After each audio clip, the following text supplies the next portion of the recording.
श्री गणेशाय नमः। वाणी की देवी माँ सरस्वती की कृपा से आज ये कथा मैं आप सभी के समक्ष प्रस्तुत करने जा रही हूँ।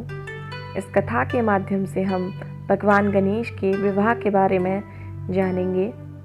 हम सभी जानते हैं भगवान गणेश भगवान शिव और देवी पार्वती के पुत्र हैं और किसी भी काम की सिद्धि के लिए सबसे पहले भगवान गणेश को पूजा जाता है। कोई भी शुभ काम भगवान गणेश की पूजा के बिना पूरा नहीं होता। लेकिन आप जानते हैं भगवान गणेश की शादी कैसे हुई? दरअसल भगवान गणेश जो थे उनका सिर हाथी का था और उनका एक दांत टूटा था, जिस कारण उनकी शादी नहीं हो पा रही थी। तो पौराणिक कहानियों में कहा जाता है कि इस कारण कोई भी कन्या उनसे विवाह करने के लिए तैयार नहीं थी। अब अपने विवाह को होता ना देख भगवान गणेश नाराज रहने लगे।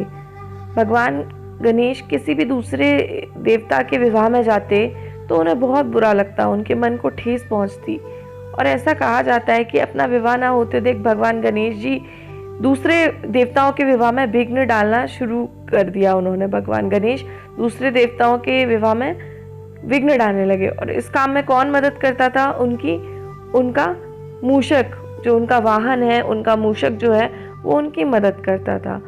गणेश जी का आदेश पाते ही मूषक जो है वो दूसरे देवताओं के विवाह के मंडप को नष्ट कर देता था, छिन्न भिन्न कर देता था।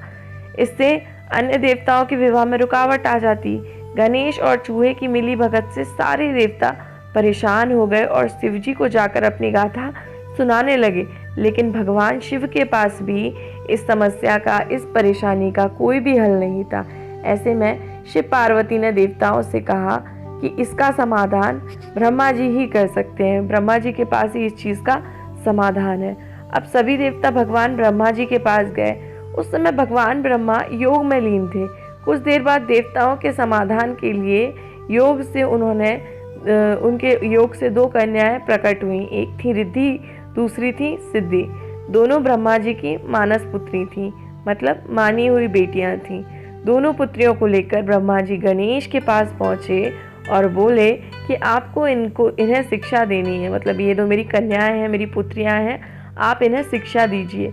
गणेश जी शिक्षा देने के लिए तैयार हो गए और जब भी चूहे द्वारा, मूषक द्वारा गणेश जी के पास किसी के विवाह की सूचना आती थी तो रिद्धि सिद्धि उनका ध्यान भटकाने के लिए कोई ना कोई प्रसंग छेड़ देती थी। ऐसा करने से हर विवाह बिना बाधा के, बिना रुकावट के पूर्ण हो जाता था। तो जब भी उनका चूहा, जब भी मूषक पहुंचता था किसी विवाह की जानकारी देने के लिए, तो रिद्धि सिद्धि क्या करती थी? गणेश भगवान को उलझा देती थी किसी न किसी चीज़ में। तो सारे विवाह अच्छे से होने लगे बिना किसी रुकावट के। एक दिन भगवान गणेश को सारी बात समझ में आ गई। मूषक ने जब भगवान गणेश को देवताओं के विवाह बिना किसी रुकावट के संपूर्ण होने के बारे में बताया तो गणेश क्रोधित हो गए। उन्हें बहुत गुस्सा आया क्योंकि वो भी चाहते थे कि उनकी शादी हो। तो यहाँ उन्हें पता चला कि देवताओं की शादी बिना रुकावट के हो रही है, तो उन्हें बहुत ही गुस्सा आया। इसके बाद ब्रह्मा जी उनके सामने रिद्धि सिद्धि को लेकर प्रकट हुए और बोलने लगे कि मुझे इनके लिए कोई योग्य वर नहीं मिल रहा, आप इनसे शादी कर लीजिए। भगवान ब्रह्मा वहाँ अपनी दोनों पुत्रियों के साथ आए और गणेश भगवान को बोला कि मेरी ये दो पुत्रियाँ हैं, इनके लिए मुझे योग्य वर नहीं मिल रहा, आप इनसे शादी कर लीजिए, विवाह कर लीजिए। इस तरह भगवान गणेश का विवाह धूमधाम से रिद्धि और सिद्धि के साथ हुआ। तो ये थी भगवान गणेश की शादी की कहानी, विवाह की कहानी। अगर ये वीडियो आपको पसंद आया हो तो वीडियो को लाइक कीजिए, वीडियो को ज़्यादा से ज़्यादा लोगों के साथ शेयर कीजिए, वीडियो का प्रचार प्रसार कीजिए। धन्यवाद।